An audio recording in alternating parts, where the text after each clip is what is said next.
Hello friends, आप सभी का बहुत बहुत स्वागत है आपके अपने चैनल बी टॉक्स पर। तो आज हम इस वीडियो में डिस्कस करने वाले हैं डिक्सन टेक्नोलॉजीज इंडिया लिमिटेड। तो आज के इस वीडियो में हम डिस्कस करेंगे कंपनी के कुछ फाइनेंशियल्स के बारे में।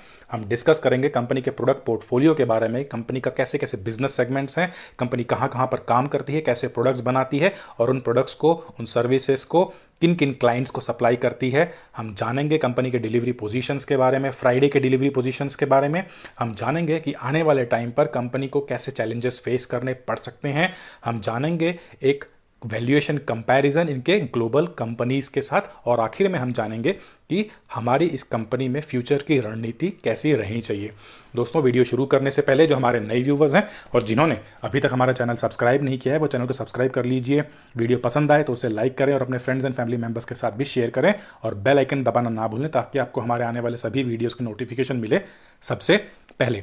दोस्तों, वीडियो शुरू करने से पहले एक डिस्क्लेमर देना चाहूँगा कि जो भी हम यहाँ पर डिस्कशन करते हैं वो हमारा पर्सनल ऑब्जर्वेशन और एनालिसिस होता है। इसे आप कोई भी बाय या एग्जिट कॉल ना समझें, अपना सेल्फ एनालिसिस ज़रूर करें और एग्जिट या बाय कॉल लेने से पहले अपने फाइनेंशियल एडवाइज़र से ज़रूर पूछें। और हम ये भी बोलना चाहेंगे कि वीडियो में कहीं किसी भी बात को पर्सनली ना लें, वो हमारे इस स्टॉक के ऊपर एक पर्सनल सजेशन या एडवाइस होती है। आपको पसंद आए तो आप उसे अपना सकते हैं, नहीं तो आप उसे इग्नोर कर सकते हैं। तो चलिए friends, without wasting any time, let's begin. तो चलिए फ्रेंड्स, सबसे पहले शुरुआत करते हैं फ्राइडे के डिलीवरी पोजीशंस को लेकर। तो टोटल क्वांटिटी जो ट्रेड हुई थी दोस्तों, वो हुई थी लगभग 1,52,000 के करीब की, और जो डिलीवरी क्वांटिटी उठाई गई थी दोस्तों, वो तकरीबन 1,21,000 के करीब की डिलीवरी क्वांटिटी उठाई गई थी। तकरीबन अगर परसेंटेज में बात करें तो 80% की डिलीवरी पोजीशन फ्राइडे को ली गई थी। तो चलिए दोस्तों, इसी के साथ हम नजर डाल लेते हैं इनके कुछ फाइनेंशियल्स पर भी। तो दोस्तों, अगर मार्केट कैप पे नजर डालें तो कंपनी का मार्केट कैप निकल के आता है 10,877 का, जो इसे एक मिड कैप कंपनी बनाती है। अगर करंट प्राइस पे नजर डालें तो ये निकल के आता है 9,401 का। 52 वीक हाई एंड लो में अगर नजर डालें तो दोस्तों, इन्होंने हाई लगाया था 10,289.50 का और लो लगाया था तकरीबन 2,662.55 का। तो कंपनी लिस्टेड हुई है दोस्तों 2017 में ही, तो वहां से इन्होंने तकरीबन 2,662 से हाई लगा दिया तकरीबन 10,280 का। अगर हम बुक वैल्यू की बात करें तो ये निकल के आता है 467.87 का, और जहां तक स्टॉक पी की बात है तो ये है 110.40 का। डिविडेंड यील्ड बहुत ज़्यादा कंपनी नहीं देती है, 0.04% का देते आ रही है। जहां तक बात करें रिटर्न ऑन कैपिटल एम्प्लॉयड की तो 34.24 का इनका रिटर्न ऑन कैपिटल एम्प्लॉयड निकल के आता है। रिटर्न ऑन इक्विटी की बात करें तो अच्छा खासा रिटर्न ऑन इक्विटी कंपनी दे रही है 26.25 का, और पिछले 3 सालों में कंपनी ने सेल्स ग्रोथ भी काफ़ी अच्छे दिखाए हैं 21.44 के। कंपनी बीएससी और एनएससी दोनों में लिस्टेड है। फेस वैल्यू की जहां तक बात करें तो 10 का इनका फेस वैल्यू है। आगे आने वाले टाइम में इसमें स्टॉक स्प्लिट भी देखा जा सकता है, जहां पर आप उसका भी फायदा उठा सकते हैं। चलिए, इसी के साथ हम नजर डालते हैं इनके कुछ क्वार्टरली रिजल्ट्स पर भी। अगर हम क्वार्टरली रिजल्ट्स की बात करें तो मार्च क्वार्टर में इन्होंने दिखाया है तकरीबन 857.41 करोड़ के सेल्स फिगर, और अगर जून क्वार्टर की बात करें तो इसमें घटाई एक डिक्रीज नजर आ रहा है 516.94 का। अच्छा खासा एक डिक्लाइन नजर आ रहा है। एक्सपेंसेस की बात करें तो 801.53 था इनका मार्च क्वार्टर में, जिसमें एक डिक्रीज दिख रहा है जून क्वार्टर में 500.05 के साथ। ऑपरेटिंग प्रॉफिट में जहां पर नजर डाले दोस्तों तो ये निकल के आता है मार्च क्वार्टर में 55.88 का, और जून क्वार्टर में इसमें एक अच्छी खासी गिरावट देखने को मिल रही है 16.89 के साथ। ऑपरेटिंग प्रॉफिट मार्जिन में अगर नजर डालें तो यहां पर भी आपको एक डिक्लाइन ही नजर आ रहा है। 6.52 था मार्च क्वार्टर में, घट के जून क्वार्टर में हो गया है 3.27 का। तो यहां पर भी आपको एक डिक्लाइन दिख रहा है। तो सेल्स में गिरावट देखी जा रही है, एक्सपेंसेस में गिरावट है, ऑपरेटिंग प्रॉफिट में डिक्लाइन दिख रहा है, और साथ ही साथ ऑपरेटिंग प्रॉफिट मार्जिन में भी आपको अच्छी खासी गिरावट देखने को मिल रही है। जहां तक बात करें प्रॉफिट बिफोर टैक्स की तो यहां पर भी आपको एक जबरदस्त गिरावट देखने को मिल रही है। 37.26 से घटकर हो गए हैं 2.16 के। जहां तक बात करें नेट प्रॉफिट की तो यहां पर भी आपको बहुत ज्यादा गिरावट देखने को मिल रही है। 27.58 से गिर के हो गए हैं 1.60 के, और यही बात आपकी अर्निंग पर शेयर में भी जारी है। 24.17 से गिर के हो गए हैं 1.38 के। तो क्वार्टरली रिजल्ट्स दोस्तों इतने एनकरेजिंग नहीं है, लेकिन आने वाले क्वार्टर्स में इसमें एक अच्छे फिगर्स दिखाने की आशंकाएं लगाई जा रही हैं। बात कर लेते हैं हम इनके ईयरली रिजल्ट्स पर भी। अगर ईयरली रिजल्ट्स में सेल्स फिगर देखें तो 2019 में निकल के रहा है 2984 के, और 2020 में दिख रहे हैं 4400 के। तो सेल्स फिगर ईयरली रिजल्ट्स में काफ़ी अच्छे दिख रहे हैं। एक्सपेंसेस की जहां तक बात करें तो यहां पर भी आपको बढ़ोतरी देखने को मिल रही है। 2848 से बढ़ के हो गए हैं 4172 के। ऑपरेटिंग प्रॉफिट में अगर नजर डालें तो ये 136 से बढ़ के हो गए हैं 228 के। ऑपरेटिंग प्रॉफिट मार्जिन में अगर देखें तो दोस्तों यहाँ पर एक स्टेबिलिटी दिख रही है आपको 5% की। जहां तक बात करें प्रॉफिट बिफोर टैक्स की तो यहां पर आपको एक अच्छा खासा उछाल देखने को मिल रहा है 94 2019 से बढ़ के 2020 में हो गए 157 करोड़ के। काफ़ी अच्छी खासी इसमें बढ़ोतरी देखने को मिल रही है। जहां तक बात करें नेट प्रॉफिट की तो यहां पर भी आपको एक अच्छा खासा उछाल देखने को मिल रहा है 63 से बढ़ के हो गया है 120 का। अर्निंग पर शेयर में नजर डालो दोस्तों, जो क्वार्टरली रिजल्ट्स में काफ़ी डिसमिसल फिगर नजर आ रहे थे वो ईयरली रिजल्ट्स में काफ़ी बढ़िया नजर आ रहे हैं। 55 से बढ़ के हो गए हैं 104.15 के दोस्तों। काफ़ी अच्छी बढ़ोतरी देखने को मिल रही है। डिविडेंड पे आउट में अगर नजर डालें तो ये कंपनी पिछले 3 सालों से लगभग 4% का डिविडेंड पे आउट देते आ रही है अपने इन्वेस्टर्स को। तो yearly results in comparison with quarterly results काफ़ी अच्छे नजर आ रहे हैं। अगर हम बात करें इनके ग्रोथ फैक्टर्स की दोस्तों तो यहाँ पर इन्होंने सेल्स ग्रोथ भी काफ़ी अच्छे दिखाए हैं। 6.54 इनका था पिछले साल से अभी तक का। और अगर बात करें 3 सालों की और 5 सालों की तो 21 और 29 काफ़ी अच्छे सेल्स ग्रोथ दिखा रही है। प्रॉफिट ग्रोथ भी उस हिसाब से कंपनी ने अच्छा दिखाया। 57 था इनका 5 सालों में, 3 सालों में था 36 का और पिछले 1 साल में लगभग 32.81 का। कंपनी लिस्टेड हुई है दोस्तों 2017 में। तो आपको कुछ फिगर्स यहाँ पे 10 साल या 5 साल के नजर नहीं आएंगे। CAGR में भी आपको ये बात नजर आ रही है। 10 साल और 5 साल के फिगर्स अवेलेबल नहीं है क्योंकि कंपनी ऑलरेडी 2017 में ही लिस्टेड हुई थी। जहाँ तक बात करें इनके रिटर्न ऑन इक्विटी की दोस्तों तो ये भी काफ़ी अच्छे नजर आ रहे हैं। 24 इनका 5 साल का है, 3 साल का इनका 23.03 और लास्ट ईयर का तकरीबन 26.25 का। तो ग्रोथ फैक्टर्स भी इनके काफ़ी अच्छे नजर आ रहे हैं। नजर डाल लेते हैं इनके कुछ की मेट्रिक्स पर भी। जहाँ तक हम सेक्टर के पी की बात करें तो ये निकल के आता है 73.57 का और पीबी निकल के आता है 3.06 का। अगर उस हिसाब से हम कंपनी के पी रेशियो और पीबी रेशियो में नजर डालें तो पी रेशियो निकल के आता है 89.30 का और पीबी निकल के आता है 20.09 का। तो कंपनी अच्छे खासे हाई वैल्यूएशंस पे ट्रेड कर रही है। डिविडेंड यील्ड सेक्टर का है 0.94 का और कंपनी दे रही है 0.04 का। तो डिविडेंड यील्ड बहुत ज़्यादा कंपनी नहीं दे रही है। जहाँ तक बात करें एनालिस्ट की तो 71% एनालिस्ट में बाय का कॉल दे रहे हैं।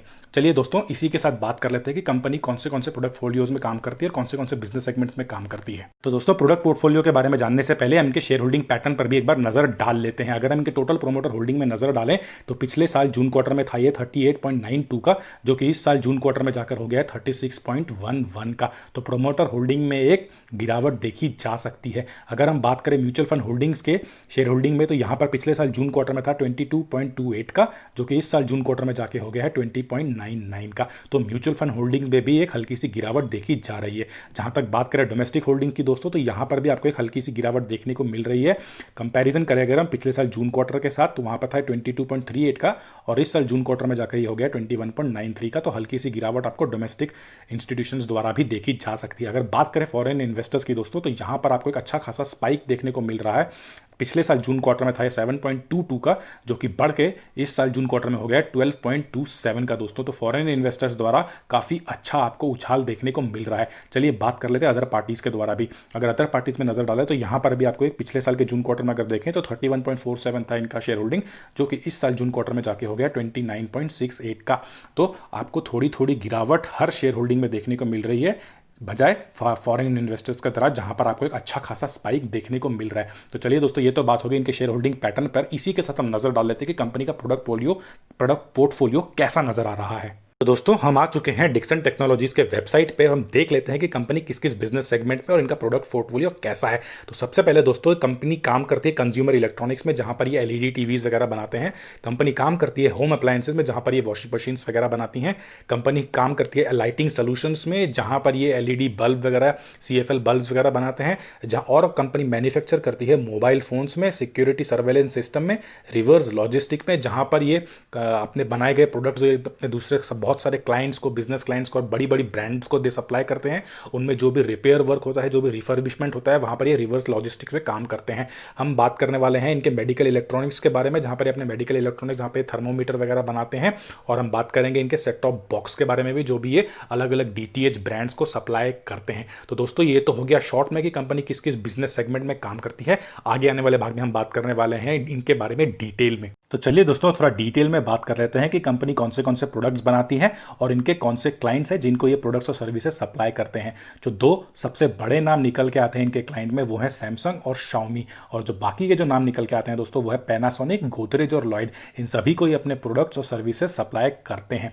तो अगर कंज्यूमर इलेक्ट्रॉनिक्स की बात कर लें तो ये इसमें एलईडी टीवीज बनाते हैं और होम अप्लायंसेज में ये वॉशिंग मशीन्स वगैरह बनाते हैं। लाइटिंग प्रोडक्ट्स की अगर बात करें तो ये एलईडी बल्ब बनाते हैं, ट्यूबलाइट्स बनाते हैं और सीएफएल बल्ब भी बनाते हैं। जहां तक बात करें मोबाइल फोन्स की तो यहाँ पर ये फीचर फोन्स भी बनाते हैं। जहां तक बात करें इनके सीसीटीवी और डिजिटल वीडियो रिकॉर्डर्स की तो ये भी ये बना के सप्लाई करते हैं इन सभी कंपनीज को। और अगर बात करें डीवीआरस की दोस्तों, जिनको हम डिजिटल वीडियो रिकॉर्डर्स भी बोलते हैं, ये बसेस वगैरह में लगते हैं, सीसीटीवी वगैरह लगते हैं, जिनमें ये एक पहली इंडिया की कंपनी है जो ये सीसीटीवी और डिजिटल वीडियो रिकॉर्डर्स बनाती है।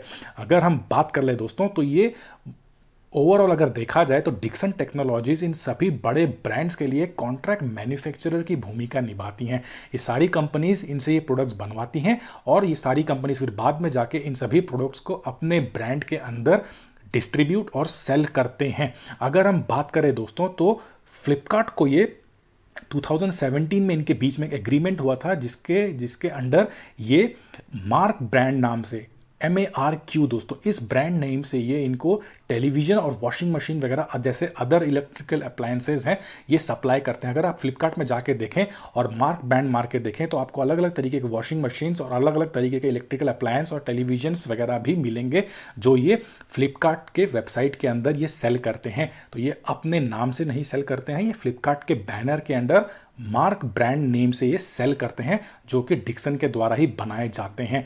और इसी कड़ी में अगर आप बात करें तो ये सीसीटीवी और डीवीआरस भी बनाते हैं जो इनका एक जॉइंट वेंचर हुआ है आदित्य इन्फोटेक लिमिटेड के साथ। AIL Dixon technologies private limited इनके जॉइंट वेंचर को बोला जाता है, जिसके अंडर ये सीसीटीवी और डीवीआरस भी बनाते हैं अपने तिरुपति मैन्युफैक्चरिंग प्लांट से। और यहीं से ये शाओमी के साथ भी ये अपने एग्रीमेंट में आए हैं जहां से ये उनको MI के LED टीवीज वगैरह भी सप्लाई करते हैं।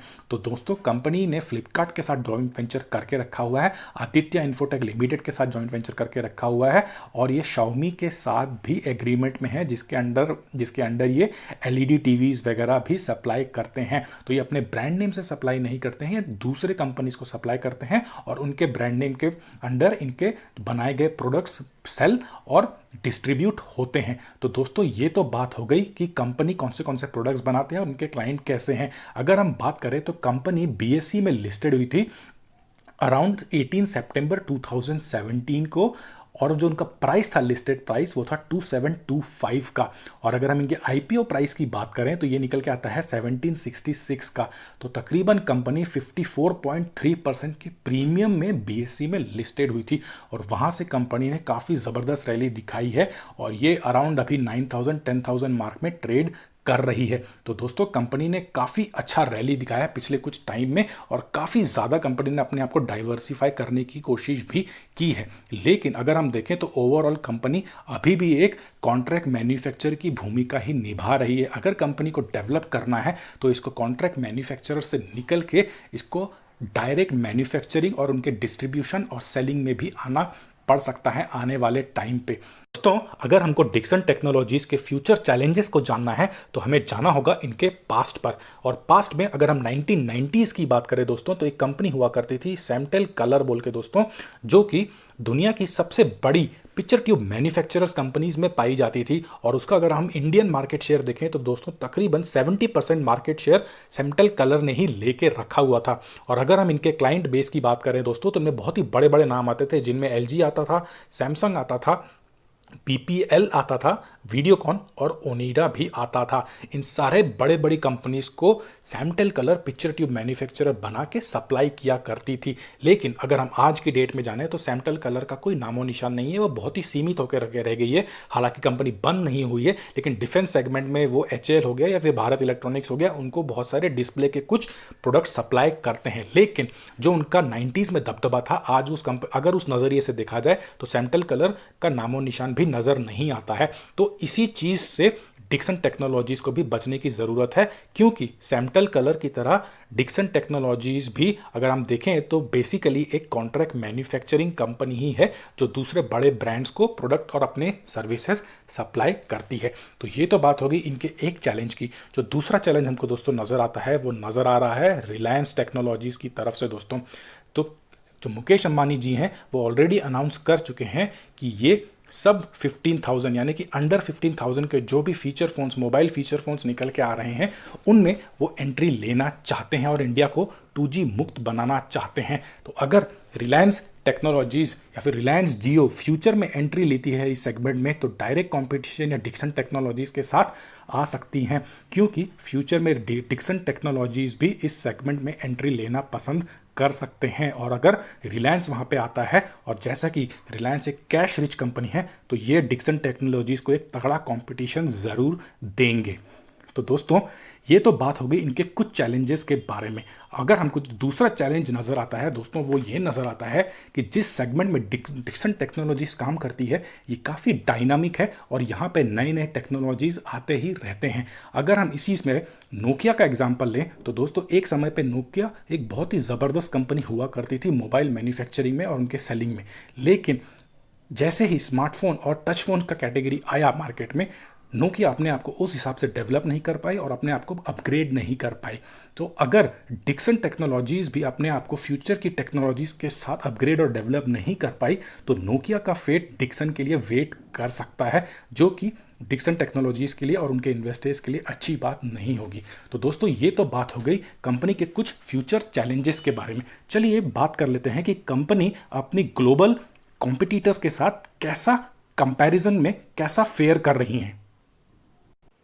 तो दोस्तों अगर हम इनको ग्लोबल कंपैट्रियट्स के साथ इनको अगर हम कंपैरिजन करना चाहें तो दो नाम निकल के आते हैं, तो दो ब्रांड हम सिलेक्ट करने वाले हैं। उनमें से पहला ब्रांड लेंगे हम एप्पल और दूसरा ब्रांड लेंगे हम सैमसंग। तो एप्पल के लिए जो कॉन्ट्रैक्ट मैन्युफैक्चरर्स आ जाते हैं दोस्तों वो है फॉक्सकॉन, वाइजन और आपका आ जाता है पेगाट्रॉन। और सैमसंग के लिए अगर हम डिक्सन टेक्नोलॉजीज को कॉन्ट्रैक्ट मैन्युफैक्चरर मान लेते हैं तो अभी हम इनके बारे में ही कंपैरिजन करने वाले हैं। तो दोस्तों अगर हम बात करें फॉक्सकॉन के एबिडा की, तो दोस्तों फॉक्सकॉन का एबिडा निकल के आता है दोस्तों 13% का।